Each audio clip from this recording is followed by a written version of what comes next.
Hello, learners. In the last lecture, a brief overview to literary criticism from Plato to the present was given to you.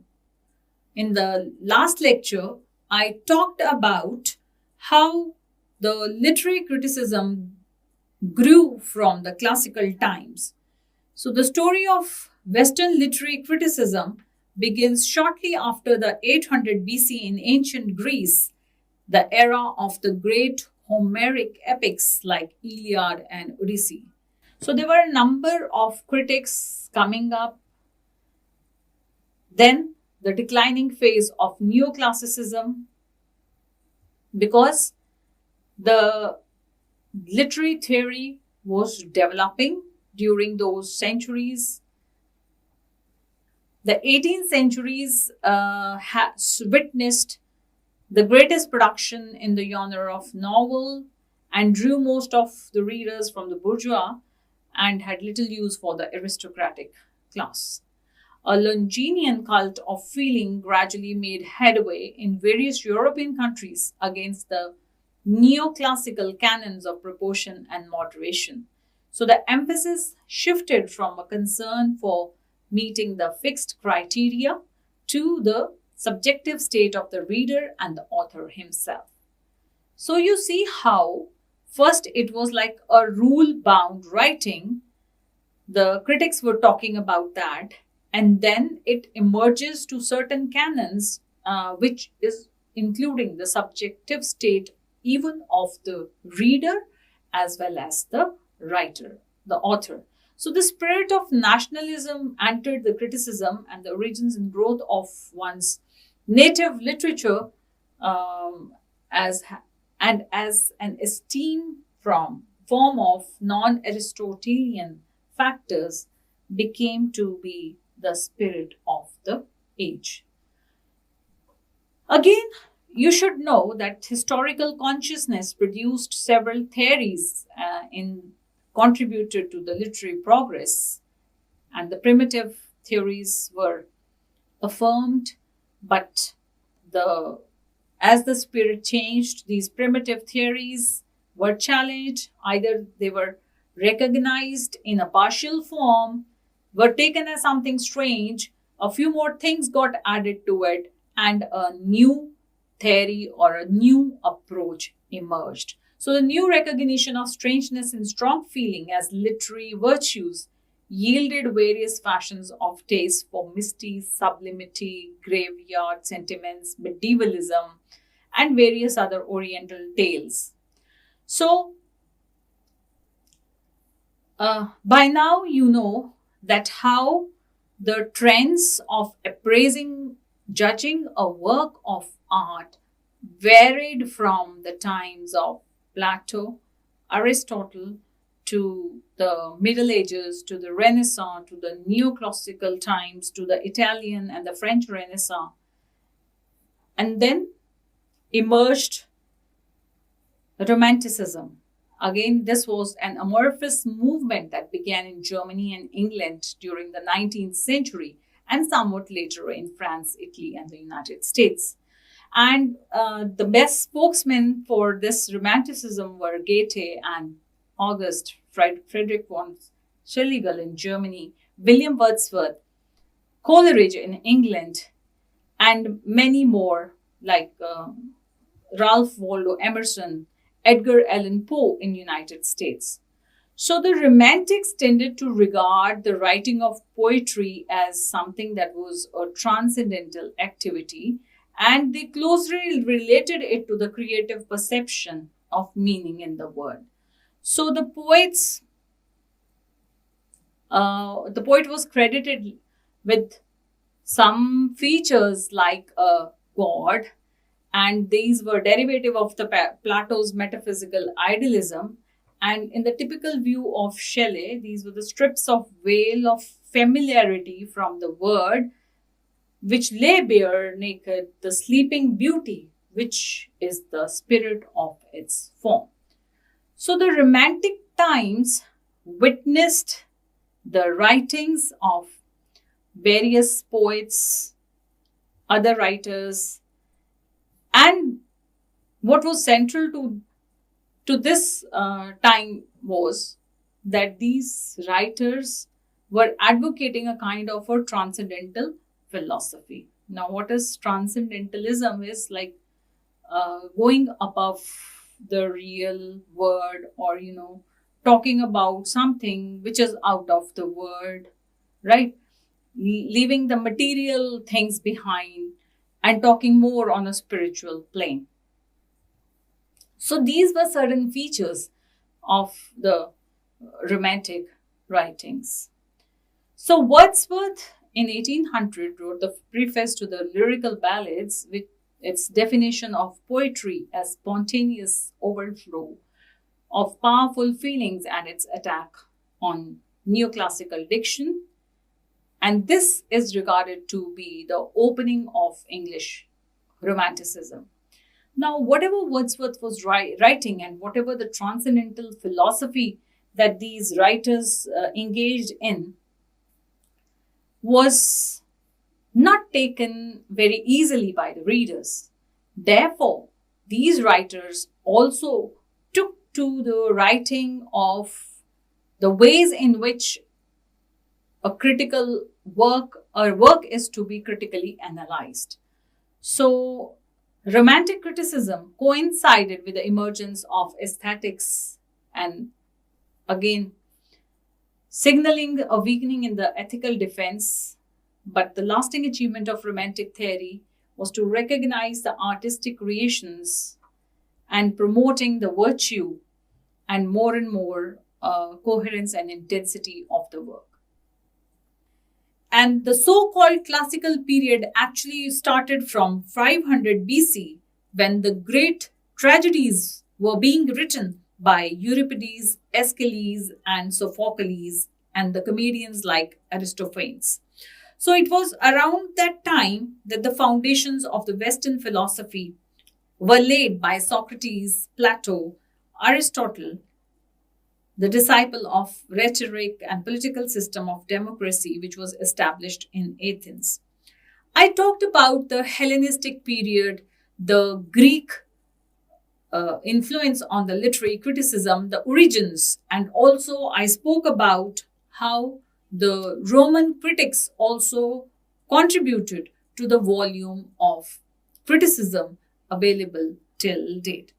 So the Hellenistic period is usually said to end with the Battle of Actium in 31 BC, in which the last portion of Alexander's empire, Egypt, was annexed by the increasingly powerful and expanding Roman republics. So after his victory at Actium, the entire Roman world fell under the sole rulership of Julius Caesar's nephew Octavian, who became to be revered as the first Roman emperor. So during this span, almost all types of poets, philosophers, grammarians, rhetoricians, and critics were laying down some kind of basic terms and concepts and the questions that were to shape the future of literary criticism as it evolved over the centuries.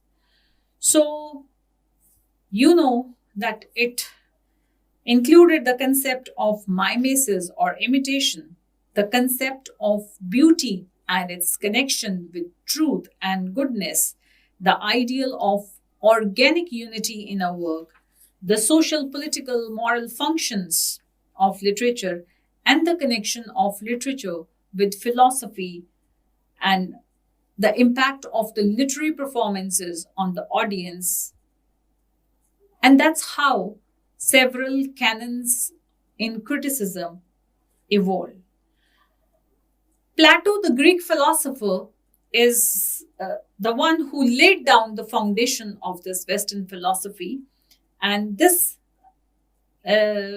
is taken as a series of footnote in the history of literary criticism.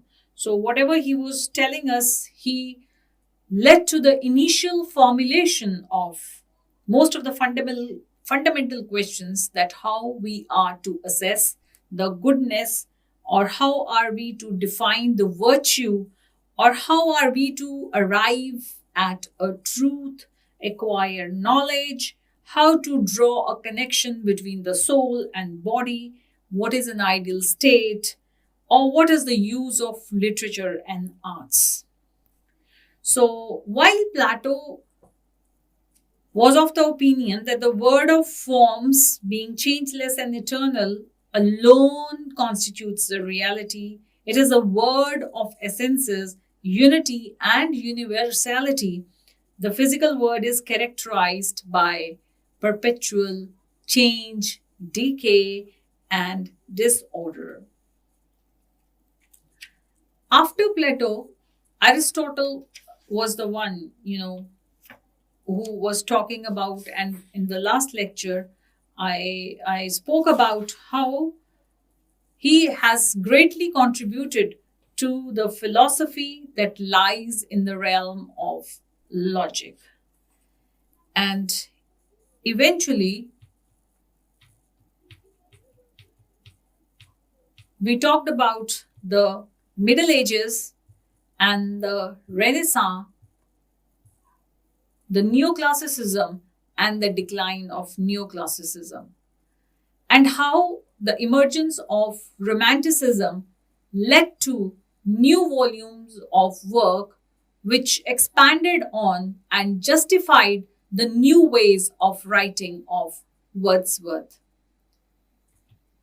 So the Romantic movement had been spurred not only by the German philosophy, but it was also by some kind of universalistic and utopian hopes that accompanied the French Revolution. Some of those hopes were thwarted by the political reaction, while others were blunted by the industrial capitalism and the accession to power of the class demanded journal liberty. So the advocates of literary imagination started thinking of themselves as enemies of the newly entrenched bourgeois. So, in some of the hands, the idea of creative freedom dwindled, decreased, and it became art for art's own sake against the commerce and respectability. So, there also was an emergence of aestheticism, which was characterized by the symbolistic criticism of Baudelaire in France and the self conscious decadence of Swinburne, Pater, Oscar Wilde in England. So these were opposite extremes, realistic and naturalistic views of literature as an exact record of social truth that was developed by many more critics in Russia and in US. So the Zola's program, however, was no less than an anti-bourgeois than that of a symbolist. He wanted the novels to be documenting conditions so as to expose the injustice prevailing. So the post-romantic disillusionment was epitomized in Britain in the criticism of Matthew Arnold, and we are going to study about Matthew Arnold also, who thought of critical taste as a substitute for religion and for the unsatisfactory values embodied in a class.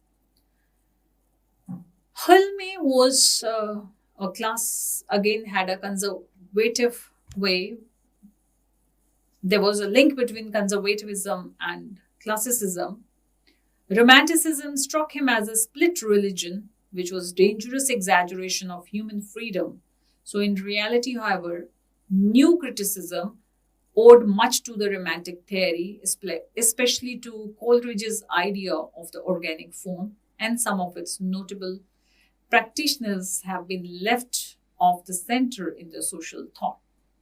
So in totality, the Western criticism in the 20th century defies the summary except in the terms of its restless multiplicity and factionalism. So there were schools of literary practice ranging from imagism, futurism, Dadaism, surrealism, and have found no want of defenders and explicators. So the ideological groupings, the psychological dogmas, the philosophical trends that were taken up generated a polemics and a basis for an analysis. And the literary materials have been taken as the primary data by the sociologists and the historians as well. So the literary creators themselves have continued to write illuminating commentary on the principles and aims of their writing. So in the poetry of Paul Valery, Ezra Pound, Wallace Stevens, Bernard Shaw, Bertolt Brecht, and in the fiction of Proust, Thomas Mann, they have not only contributed to the literary works, but they have also contributed to the criticism in the act of justifying their art, to justify their style, their way of writing, and how that piece of work was to be read and justified. So there is a no sharp line which can be drawn between the academic criticism and the criticism that has been produced by the authors and men of letters. So many of them, shifted their focus from academic emphasis to other things, impressionism, formalism, which originated outside the academy in the writings of Ezra Pound, T.S. Eliot, T.E.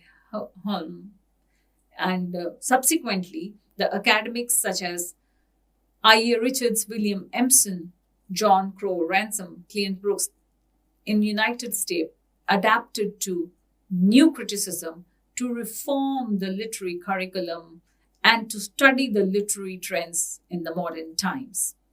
So the new criticism has been the methodological counterpart to the strains of modernistic literature characterized by elusive difficulty, paradox, and some kind of hostility to the democratic ethos. So, in certain respects, the hegemony of the new critics has been political as well as literary. And the anti romantic insistence on irony, convention, and aesthetic distance has also been accompanied, all for a revolutionary hope. You can read this article for more on literary criticism. I would also recommend this particular book, Literary Criticism from Plato to the Present, an introduction, if you can just read this. This is by M.A.R. Habib, and this is very well written, which tells you about, in detail, about the shape, the form of literary criticism as it emerged from the classical times to the late 20th century. So, in the later 19th century, there was Romanticism, Naturalism, Realism, Symbolism, Aestheticism. There were several heterogenical thinkers, which include Matthew Arnold as well. The 20th century was marked by liberalism and formalism. And more of socially conscious criticism came up in the earlier 20th century, which I have already done one lecture, which tells you about the Marxist, the feminist kind of approaches that were adopted in the earlier 20th century. Phenomenology, existentialism, structuralism, post-structuralism, deconstruction. So don't get bogged by the literary jargon, but as you read and as you try comprehending, you will be comfortable with the concepts, the terms these people have been using in order to provide you a lens to assess and appraise the literary work. So you have the approaches like the psychoanalysis, deconstruction, modern feminism, gender studies, postmodernism, new historicism, reader response theory, and the political criticism. So, I hope by now you have a fair understanding of how the literary criticism emerged from the classical times to the modern times. Thank you.